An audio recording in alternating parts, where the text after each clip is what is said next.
sahwi. Sujud sahwi itu adalah sujud yang dilakukan ketika ada orang yang salat dan salatnya itu satu, ada kelebihannya, yang kedua ada kekurangannya, yang ketiga ada keraguan di dalamnya.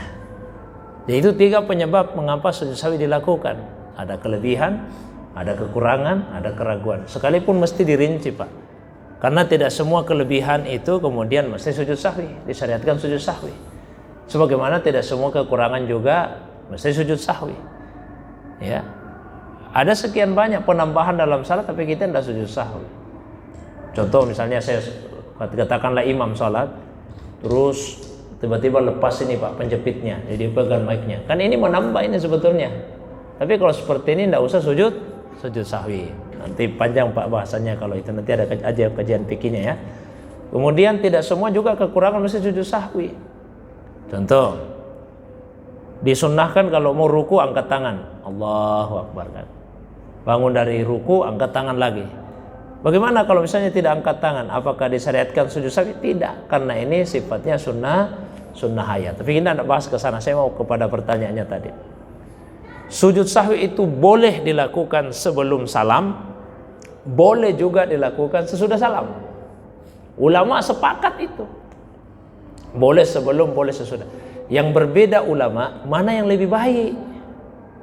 Sebelum atau sesudah? Itu saja perbedaannya ulama kita. Masalah bolehnya Pak, sepakat boleh. Kalau dalam mazhab Syafi'i yang umum diikuti di Indonesia, sujud sahwi itu sebaiknya dilakukan kita pada Indonesia sebelum salam. Jadi setelah fil alamina innaka hamidun majid, tidak langsung salam, tapi sujud sahwi. Itu dalam mazhab Syafi'i. Ya, kalau dalam mazhab Hanafiyah sujud sahwi itu sebaiknya sesudah salam. Masing-masing ada alasannya. Apa alasannya? Saya mohon maaf kalau saya boleh tanya. Itu sujud sahwi bagian dari salat atau bukan? Sujud sahwi itu bagian dari salat atau bukan bagian salat? Kalau mazhab Syafi'i bagian dari salat. Karena bagian dari salat maka dia dilakukan sebelum salam. Kalau sudah salam, berarti sudah di luar salat ini. Tapi kalau mazhab Hanafiyah tidak. Sujud sahwi itu bukan bagian dari salat. Cuma dia dilakukan karena ada masalah di dalam salat. Tapi sebetulnya dia bukan bagian dari salat. Karena bukan bagiannya maka dilakukannya sebaiknya sesudah salam. Ini kan logis semua alasannya. Kalau mazhab Malikiyah, dilihat dulu penyebabnya apa sih penyebabnya? Kalau karena ada kekurangan, sujud sahwinya sebelum salam. Kalau karena ada kelebihan, sujud sahwinya sesudah salam. Nah, itu mazhab Malikiyah. Kemudian dalam mazhab Hanabilah sebagian ya, mazhab Hanabi itu mengatakan dilihat saja sujud sahwinya Nabi. Karena ada sujud sahwinya Nabi atau yang diperintahkan Nabi sebelum, ada yang dilakukan atau diperintahkan Nabi sesudah. Jadi kita tinggal lihat saja. Contoh yang misalnya sujud sahwi yang sebelum salam, ketika lupa duduk untuk tasahud pertama. Salat maghrib tadi setelah 2 rakaat kan disunahkan duduk tahiyat pertama. Kalau kita lupa duduk untuk tasahud pertama langsung berdiri, tidak usah kembali duduk lagi, dilanjutkan saja salatnya. Sujud sahwinya itu sebelum salam. Nah, itu di hadis seperti itu. Ini sujud sahwi yang sebelum salam. Terus sujud sahwi yang sesudah salam. Nah, contohnya yang terjadi pada Nabi. Nabi pernah salat di siang hari, bisa zuhur, bisa asar. Ya. Baru 2 rakaat Nabi salam.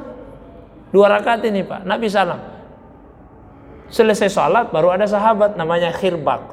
Gelarnya Khirbak. Ya.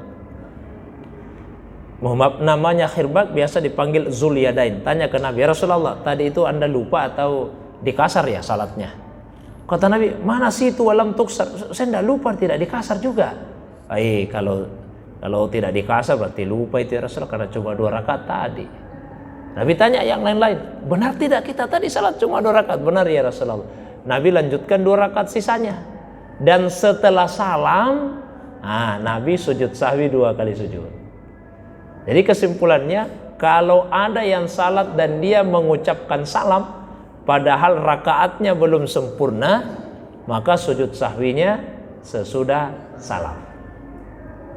Itu yang ada di hadis. Bagaimana kalau yang tidak ada kasusnya persis sama dengan Nabi SAW atau di hadis?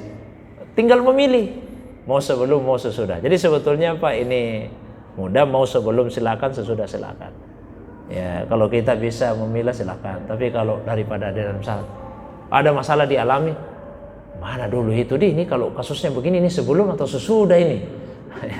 Hanya di Indonesia sudah ya sebelum salam saja lah semua mazhab Syafi'i seperti itu.